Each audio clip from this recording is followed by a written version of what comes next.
It's becoming routine at this point, but there's nothing normal about what's going on in the world today, and the precious metal prices are reflecting that. We're going to discuss what gold and silver did today and what could be coming in the future as we explore.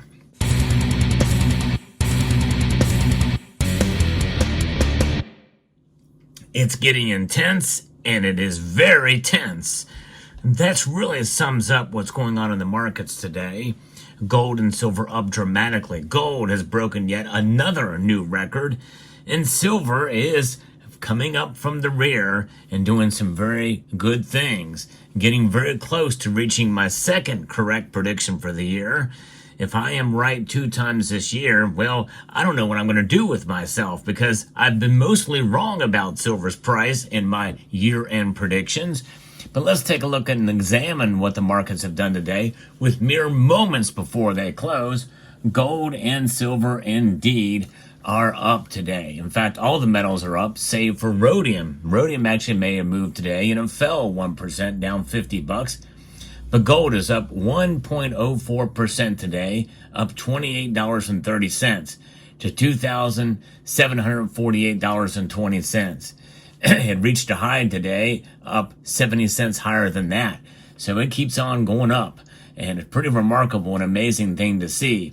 Silver is moving at a rapid pace, up 3% today. That's right, 3% for silver. And that makes it go up over 1% or $1.02 right now to $34.87. We're 12 cents shy of $35. It did reach a high of $34.92 a day. And that is the high. It did not quite hit 35. And that is very important to distinguish, because many people in the comment section of the prior video I did are saying, we did it. We got $35 silver. Sal, you're right. No, I'm not right yet. The ultimate source for precious metal spot prices is going to be TradingView or Kitco, which reports from TradingView, and the variants that give you the different accounts, things that actually track spot price live, not the futures market.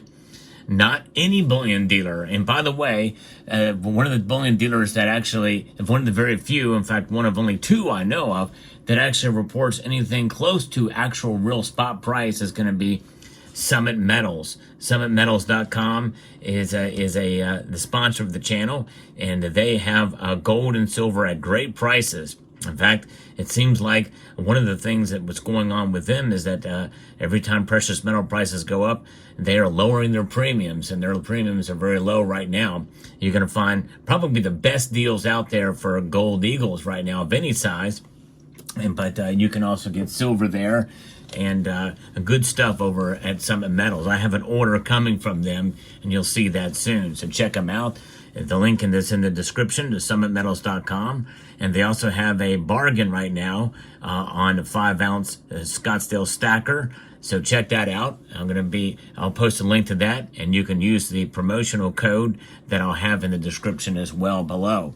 So Aaron Tal is reporting on some of what's going on in this powerful rally that's reshaping the precious metals landscape, and gold prices continuing their historic ascent, and silver prices surged to levels not seen since 2012 as investors increasingly turn to precious metals amid global economic uncertainty, and domestic as well, I might add. And before I go on, here's what the gold to silver ratio is now. It has fallen below 80. Yeah, we used to not really care that it fell that much, but nowadays it's nice to see silver finally playing catch up and moving ahead to now below 80. So that is good to see. We got what's going on here is the Federal Reserve is going to likely continue their rate cutting cycle, and declining inflation expectation is also the rotation of the ascent that tend to perform well with a more dovish Fed, and that's part of what we're seeing here.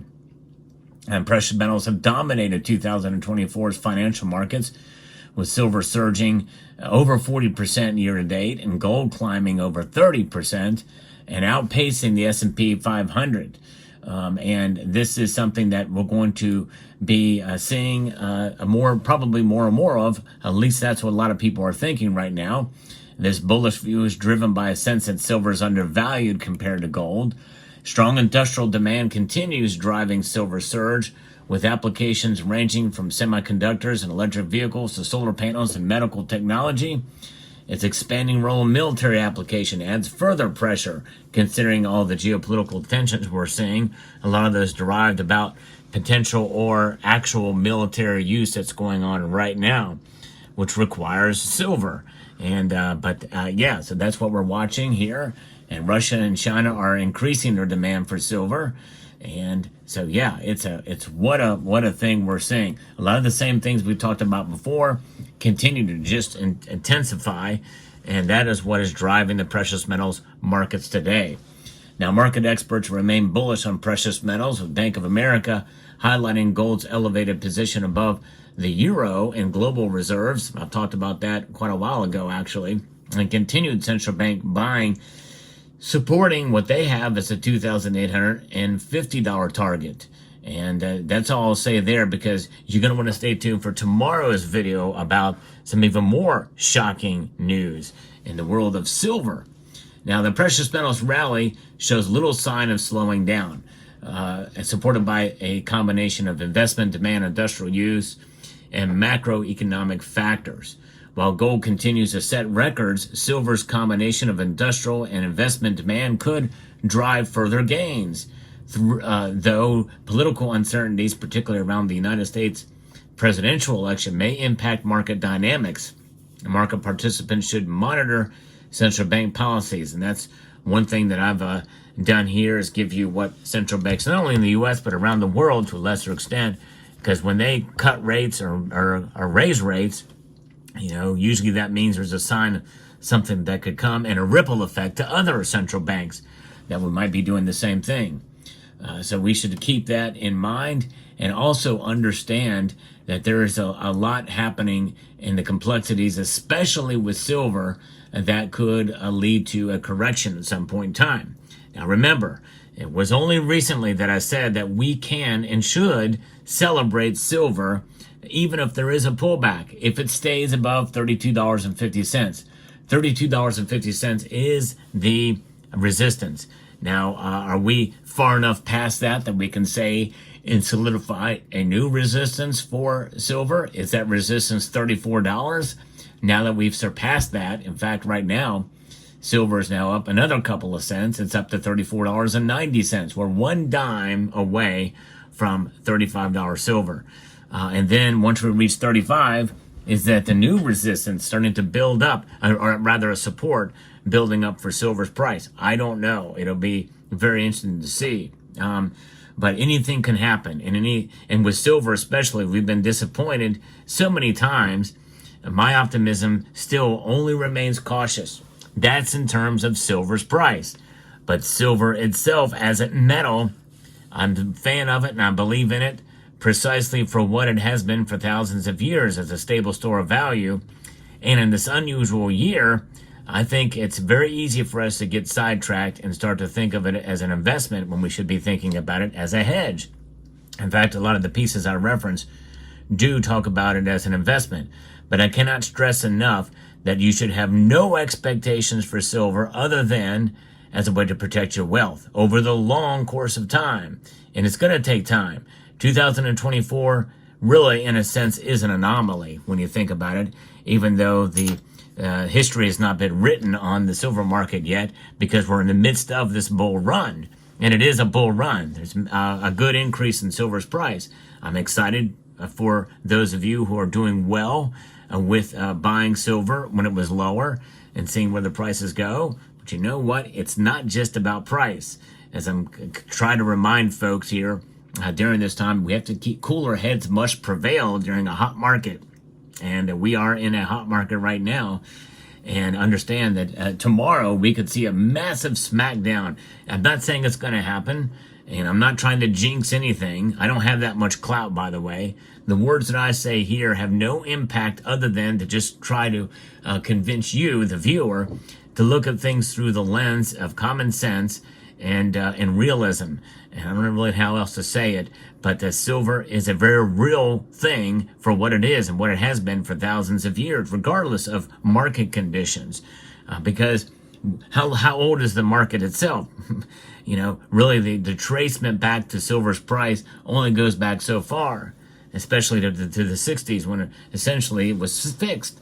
The price of and then gold as well. Whenever you fix any kind of ratios, it's an arbitrary market. It is a fixed market, and we have about the London price fix and that type of thing, and many people feel that it's rigged anyway. The whole market is, but in the end, it's really about the metals themselves. Gold and silver, they are astounding metals that have provided a proven stable store of value through the long enough time that you can't lose when you have something that has been recognized throughout history as a store of value. You cannot lose when you're buying utilizing dollar cost averaging strategies and enhancing them to even further protect yourself if it's at all feasible and possible.